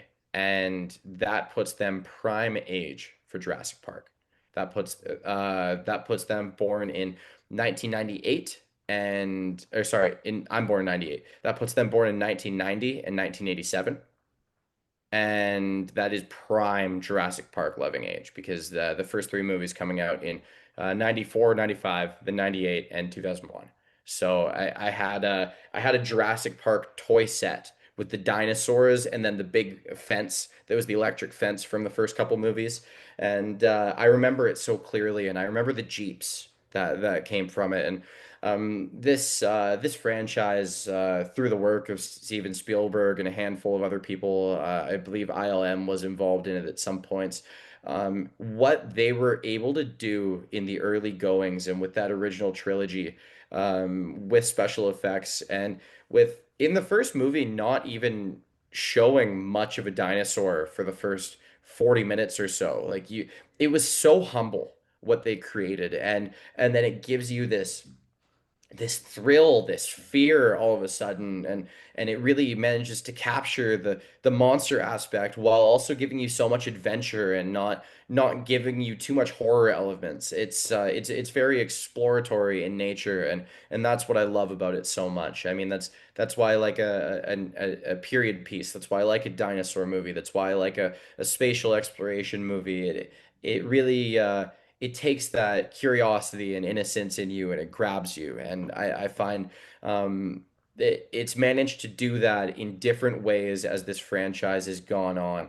Obviously, differently than it was for us growing up, but I've got uh, I've got 8 and 11-year-old cousins, and they love all of the movies. They came up with the Jurassic World movies and then went and played video games and read books and watched cartoons and watched the original movies and they just love it. They love it so much. So I was really happy to dive back in on this and I've put together a ranking list, a power ranking list. So there are 7 movies.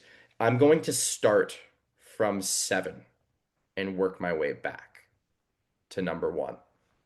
So at 7, I'm going with one of the more recent entries. This one being the third and final Chris Pratt movie in the franchise, and one of the higher grossing ones. It made a ton of money, but when you watch it, it really makes you go, okay, yeah, yeah, I guess.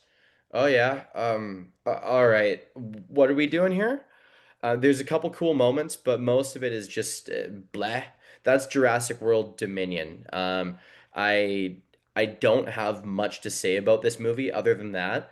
Um, I thought I remembered the second entry in this trilogy quite well, and the first 10 minutes of Jurassic World Dominion made me realize, okay, I need to go watch the other two movies in the trilogy immediately before this because none of this makes any sense and none of these motives really make me feel like I'm watching a movie that I should care about whatsoever. And I went back and I watched the second one and first one in that trilogy, and it dialed my interest up by 10%, but 5% to 15% still isn't much. This one was a huge miss, and I mean it rightfully sits at seventh in my power rankings. Moving to number 6, I'm going to the movie just before it, Jurassic World Fallen Order. This movie, the first 40 minutes of it is actually really good. I really enjoyed the ride that came with it. You see Chris Pratt and Bryce Dallas Howard's characters and some new side characters that you're introduced to. They end up going back to the park to do what they're told is bringing these dinosaurs to a safer island because the island they're on there's a volcano erupting and you know what, that's actually a really solid plot. That's great. But it goes off in a different direction. There's some deception, there's some crisis, and um, by the halfway point in the movie, that's not the plot anymore. The plot is that there's like bad guys who just wanted to get some of the dinosaurs to like do some experiments too, and then sell the rest to like rich guys and stuff. And the majority of the rest of the movie takes place in a mansion. And that is a massive miss for this big of a box office blockbuster, where you're coming off of the first Jurassic World movie, which I'll talk about later. That movie's fantastic. That movie reset a standard for your big adventure monster blockbuster for CGI and everything in between. It was very, very, very good what they were able to do with that movie in 2015 and then failed to do with the next movies over the next 7 years. It is shocking and damn near appalling.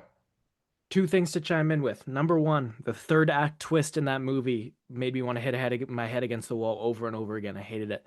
Yeah. Second thing, Simo Nemec just scored in overtime to complete a hat trick Oh, for the New Jersey Devils. oh God. Yeah, Jacob Markstrom just sprung him on a breakaway in overtime, and he ripped it past Spencer Knight.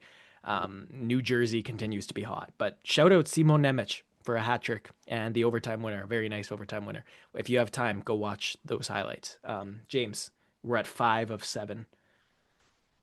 Yes, so yes, I found that Fallen Order failed in a lot of ways. Dominion failed in a lot of ways, but that takes us to our most recent entry and ranked number five on our list. And this number 5 out of 7, this isn't a knock because this movie and every movie going forward is very good.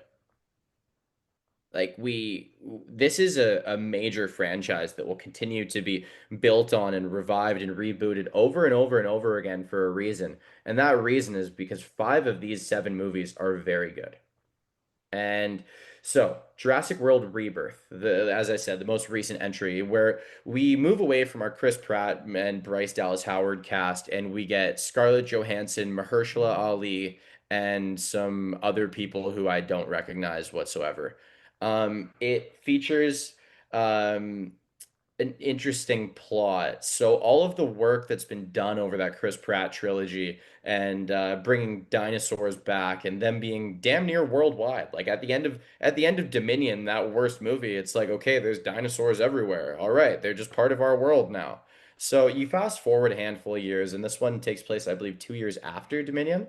And you're in New York, and there's just a brontosaurus dying in the middle of the street and like disrupting traffic. And there's environmental people all around it, and they're like trying to keep it alive like it's an endangered species because all these dinosaurs are dying. They're not built for this climate, and science is failing because we didn't think all of this stuff through. It's kind of a joke. And they only survive well in a small portion of the Earth near the equator on a batch of islands, and in the middle of New York City, that's not one of those places. That was not meant to be. I'd like you to find an animal of any kind that's going to survive well in the middle of New York City. I mean, it mirrors a lot of what goes on in the world when we talk about zoos, and I really enjoyed the environmental aspect of it.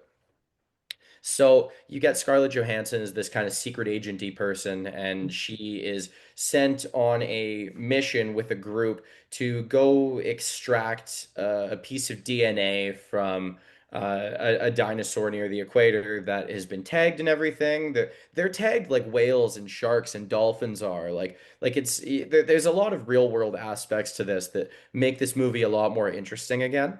And so they get sent down there, and then there's a secondary cast. This cast is a father, his teenage daughter, his child daughter, and the teenage daughter's stoner boyfriend.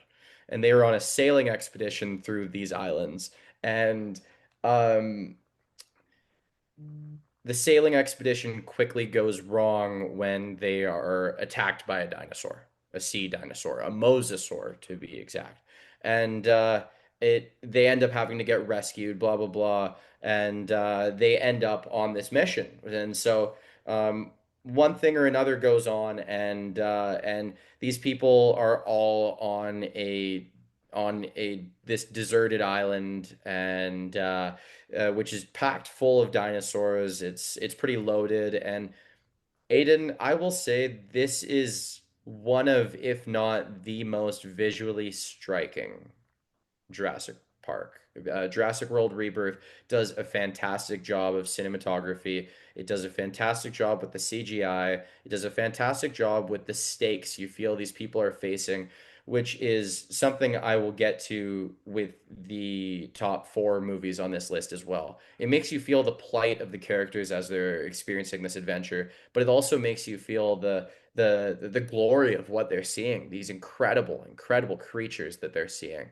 And for better or for worse, it's a very, very good film, and it will be getting a sequel. This reiteration will be seeing yet another one with this Scarlett Johansson and Mahershala Ali led cast. I recommend this one. It's one you can watch on streaming right now, and that's why it holds down the number five spot. So as we move up to number four, this is right in the middle of the list. Jurassic Park 3. It's a reinvigoration of some of the same cast, and it brings back Sam Neill, Dr. Alan Grant from the first movie, who's kind of your main scientist, and then it has William H. Macy playing a father, and you would know William H. Macy from Shameless, among other things, and he has a pretty interesting character throughout. The story has a few twists in it, and it introduces something that looks like a spined T-Rex that's quite frightening. And I imagine in 2001, this movie was just a banger. Of the original trilogy, it is notably it's the third and final one. They didn't make another one after this for 14 years, and it does a fantastic job, like I said in the last one, of experiencing the plight. Like you're genuinely scared for these characters' lives. And when there is a death, it's gruesome. Like it's pretty gnarly. Like they go a bit of a dark angle with it. And it the one thing that sets it apart from the rest of the movies is that the entire plot of this film is that it's a rescue mission, and we can all get on board with a rescue mission. That's something interesting. Most major film franchises have a rescue mission movie in them, and this is just that one. It's pretty good. I enjoyed it. It's the one I watched the most recently. And I really enjoyed getting to it. And you know what? I remembered almost none of it. And I can guarantee that if you like these movies, you probably don't remember this one either. So go give it a go. Now we get to number three, Jurassic World 2015, one of the biggest movies of the year. It is a major blockbuster on all fronts. Chris Pratt, like at the peak of his powers, and yeah, he makes for a damn good movie. I watched this one yesterday, yeah, yesterday, and dude, I love this one just as much on the fifth watch through years and years later. Aiden, you can chime in on this one. This movie was great. I know you legitimately like this one a lot. I do. I like it. It was 2015, so I was 13 years old watching it in theaters. That probably helps the I also saw nostalgia. it in theaters. Yeah, it helps pick the nostalgia bone. I will say, solid movie. I burst out laughing every single time I see Bryce Dallas Howard running away from that dinosaur in high heels. Like Yep. it kills me. Like it's just comical. Like I'm sorry, you say Jurassic World, and that is genuinely the first thing that pops into my head every time. Um, Chris Pratt was great then, Hmm. and it's yeah, when you say peak of his powers, I think that movie was at the perfect time in terms of like him being the star of the show Yeah. because there were since then he's become a little bit less of that guy to me. Watch the Terminal List. It's actually pretty good. Yes, but this movie does a really good job of a lot of things. It brings us back to the original island in the movies because Jurassic Park 1 is on this island, which they end up reusing for Jurassic World. But Jurassic Park 2 and 3 of the original trilogy are on a second island, a second field that they used for all of their experiments and for species revivals. And so this one going back to the first island gives the opportunity to go, oh, here's the Jeeps from the original movie. Here is the one field you remember going through. Here's the one roadway. Oh, there's that fence. We know that fence. And so if people hated it, you already have the nostalgia bit that's going to get people 20% of the way. But you have Bryce Dallas Howard's nephews as secondary characters, and that gives you the plight and rescue aspect. That part's fantastic. Then you have Chris Pratt being a full-blown beast tamer with these raptors, and the bond he shares with the one raptor, Blue, who ends up saving them at the end. And it's I think if this movie would be either one or two on my list if the whole plot of it doesn't end up being, oh, we made a new super dinosaur that is smarter than us and is going to kill everyone. If you didn't have that as the main plot, I would definitely have it at one or two. Because you take all sense of semi close to realism away from it. Okay, I'm going to kind of complain for a sec. The movie's Mhm. fantastic. It's a great flick. But okay, the Indominus Rex is the Yeah, name of the fake dinosaur they made. yeah, yeah. And they gave it tree frog and cuttlefish DNA. So Oh, it's I able know. to camouflage and see thermal signals. Like, dude, shut up. Listen, No. and here's my beef with like modding out a character to be like that. Uh, uh, in no way, shape, or form should that thing lose. I don't care what happened. Like you have made such an unbeatable. It took a T-Rex and four velociraptors and an army to take it down. I watched the movie. I remember it. It's Yeah. just like it's the over the top. Like how I guess how do you justify this being created? How is this a thing and not have how is this a thing that hasn't destroyed everything around it yet? Was like my most lingering thing when they were describing this dinosaur they'd created. It's like this is literally the same as every AI movie where it's like, "Oh, you made it too powerful. Now it's going Another to part hurt of us." why Jurassic World Dominion, the third one, is so terrible is it opens up with, guys, we found an Indominus Rex bone in the ocean. We can use it for science to make more badass dinosaurs. Like, dude, you lose me right there. Like you're gonna make more fake dinosaurs from your fake dinosaur. And uh what's the name of the guy from New Girl that's in the in Jurassic World, the first one? Oh my Um God. Oh, Jake Johnson. He plays Yeah. Bill Miller in New Girl. So he's one of the lab and office guys in Jurassic World, and he's hilarious because he's like he really calls out how stupid the plot of the movie is. He kind of almost breaks the fourth wall there. He's like, oh, so we're just making new dinosaurs now, and that's sick. Oh, we're having Verizon sponsor this one. The Yeah. Indominus Rex brought on by Verizon. So what's next? The Samsung store? Are we doing that? Are we doing that? Oh, you're in the ocean exhibit, you're gonna have the Pepsisaurus. Nice. That's dope. That's really cool. So I like how he calls out that part of it and that comedic aspect of it, along with the other parts of it. It makes me get over it. I'm not as worried about it because of that, and that's why it sits firmly at number three on my list. Yeah. Yeah. Next I'm going to number two on my list. I kind of flip-flop between this one. It was always going to end this way. It was always going to end this way. One and two on this list were always going to be one and two. It's just the order that was a hard one. So now I get to Jurassic World 1, the original one, which I have at the second spot on my list. Aiden, this movie is so humble and so fantastically casted.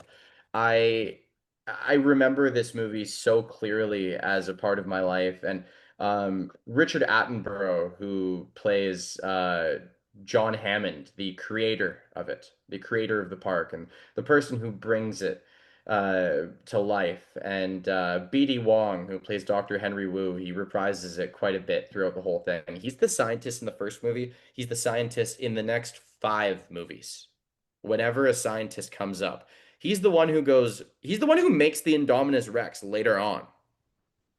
They keep bringing him back. He's like, dude, I made this. I am the guy. But Jurassic Park, the first one. It's so humble. It's incredible. Directed by Steven Spielberg, written by David Koepp and Michael Crichton. It's paced eloquently. It introduces you with people in the field of archaeology and paleontology who have an incredible knowledge and understanding of how Jurassic and Cretaceous life worked and how it thrived in a certain ecosystem and how that life would hypothetically and theoretically interact with human life in today's day and age. And it really inspires so many lines of dialogue throughout the rest of the movies. I think in the first Jurassic World movie, um, Chris Pratt has a line that says, "You've introduced something inspired by a creature from millions, hundreds of millions of years ago, and you have mutated it, and it doesn't know what time period it's in, and it doesn't know where it sits on the food chain, but it's about to find out." And that kind of line is that line is directly driven from what Laura Dern, Jeff Goldblum, and Sam Neill do in the first movie. It's fantastic. Jeff Goldblum's character, Dr. Ian Malcolm, is one of the more interesting and fun characters from a logical standpoint and from a mildly comedic standpoint. Um, every single one of these three experts is brought into the park by John Hammond, the founder, to endorse what he has going on for the public, for the world, to say, you know what, this is a good idea. You should bring people in. You should have this theme park, this entertainment, and you should have guests come in and pay money to come check it out. But every single one of them directly opposes it. And then as they go on for a ride through the park after directly opposing it, tragedy ensues. And John Hammond's grandchildren are stranded in the park alongside Sam Neill's character Alan Grant, and then Laura Dern and Jeff Goldblum's characters are on their own tragic little mission, and people die. They get tracked down by dinosaurs. There are children who are damn near eaten directly in front of your eyes. And I watched this movie for the first time as a 4-year-old.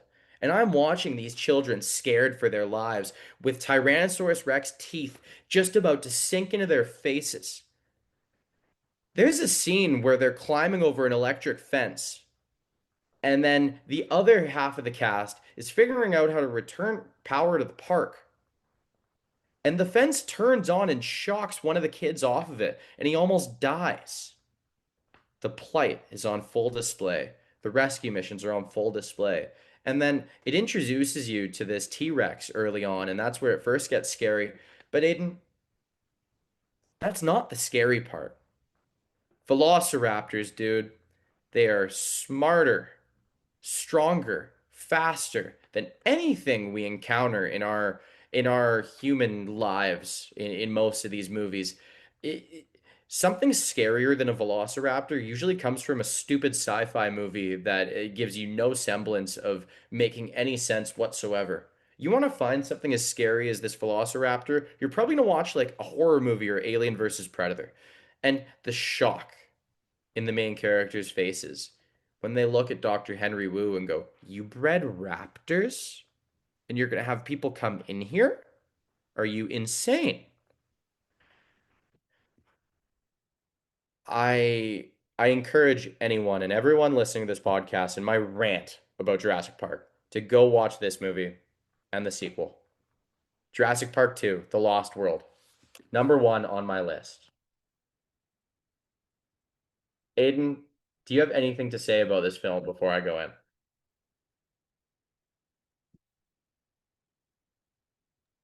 I was so young when I watched this the first time that I don't remember enough of it to properly like properly get into it. I think I watched both of the first two like at a friend's house on the same night. Well, in this movie does something very bold, and it takes two of the original three cast members completely out of the equation. Laura Dern and Sam Neill are not part of it, but Jeff Goldblum's character, Dr. Ian Malcolm, is. And they introduce his girlfriend, played by Julianne Moore, an actress whose career I love. I love all of her movies. She is fantastic. And John Hammond, Richard Attenborough's character, comes to Jeff Goldblum early in the film, and he says, "Hey, I want you to go to the park. I have a second park. I have a different island." And then Jeff Goldblum goes, "Dude, what the hell's wrong with you? There's no way I go." And then Hammond goes, "Well, dude, your girlfriend's already over there. I already recruited her. She wouldn't say no. There's no way." So, uh, Jeff Goldblum and his kid daughter, who was introduced, along with a couple other ragtag folks. One of them, Nick Van Owen, played by Vince Vaughn, who is an environmental friendly exploration kind of professional and a fairly resourceful fella, along with another guy whose name I can't remember whatsoever. They all go to the island, and there's quite the setup there. They encounter all kinds of interesting dinosaurs. They're met with plight right away. They're met with real world implications right away. And they quickly realized that they were sent there because the rest of the company that built the parks sent an entire military force in there to grab some dinosaurs and bring them and throw them in zoos or sell them, do something of the kind because they have the opportunity to make a ton of money. So there's a secondary cast with one of the board members at InGen, the company who makes the parks, and then this British safari guy, um, played by Pete Postlethwaite. His character's name is Roland Tembo, and he's basically a safari expert. And he's sent there to get the dinosaur home, but his conditions are, I don't care. I'll get you your dinosaur. I'll get you a T-Rex overseas, but I want to be the first man in today's day and age to kill a dinosaur. I've guided rich people on safaris. I've done this, I've done that, but I want to look a T-Rex in the eyes and kill it. This is big game hunting, and I'm the hunter. And then I want to have a glass of scotch after by the fire and bask in my glory. And I find that such a direct contrast to the paleontologists, to the explorers, the environmental experts, to the kids with these exploratory natures and curiosity. And I find it complements it very, very, very well. Now, this movie has the sketchiest sequence in all of them because there's a part where they've got these home base trailers. This is Jeff Goldblum, Julianne Moore, Vince Vaughn, and such, and Jeff Goldblum's daughter who hitched a ride along secretly. They have these home base trailers set up next to a cliff. Why they're set up next to a cliff, next to an ocean? It's just so stupid, but it makes for great entertainment. They're attacked by two T-Rexes and their base is ripped to shreds. They're hanging off the side of the cliff. It is intense. It's jaw-dropping. It's a spectacle without showing you way too much. You don't need the giant crazy CGI that the new movies bring. You don't need the big open world shot. You don't need the cascading shot of the ocean. I can see the plight in the actors' faces. They are good actors and actresses. And it's done fantastically, man. It's done so well, and it's a great adventure. There's one by one so many of these people between the military side and the main characters. They're picked off by raptors, by T-Rexes, by these weird little impy things, and then in the end of the movie, they managed to get a T-Rex overseas, and it's demolishing a port and killing hundreds of people in like San Diego or something because they're trying to put it in a zoo. And it's just like it's such a great movie because it's a constant reminder of like you don't try and play God with nature. We're at the top of the food chain for a handful of reasons.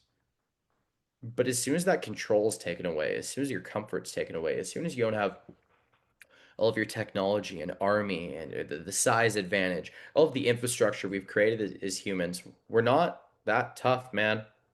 We're really not. I'm 5'9". What the hell am I gonna do on a tropical island full of dinosaurs? I'm gonna die within the day. I'll tell you that for free. You don't try to play God. That's what the original trilogy of Jurassic Park movies is about. I give the top three movies on my list all at least a 7 out of 10. Well, that is my definite Jurassic Park power rankings. All seven movies ranked. I know you didn't ask for this, but you got it anyway. And I mean, I'm not gonna give you much more of this. I'm not gonna give you a 30-minute rant on a franchise and what it has to offer or lack thereof. But I do want to have a little bit of fun with this movie segment here and there, and with this show segment here and there, because this is something Aiden and I are both fairly passionate about. We love a good flick. When we hang out, we usually just end up watching a movie or two and seeing where that goes and then chatting about it. So I thank all of you guys for listening as much as you have. And if you skipped the Jurassic Park review, I ain't that worried about it. That's all good. Yeah, that's within your power for sure. But yeah, we will catch you guys in the next one. This NHL season has been a blast, and I hope you guys are enjoying it as much as we are. So without further ado, let's roll that outro. Thanks, guys.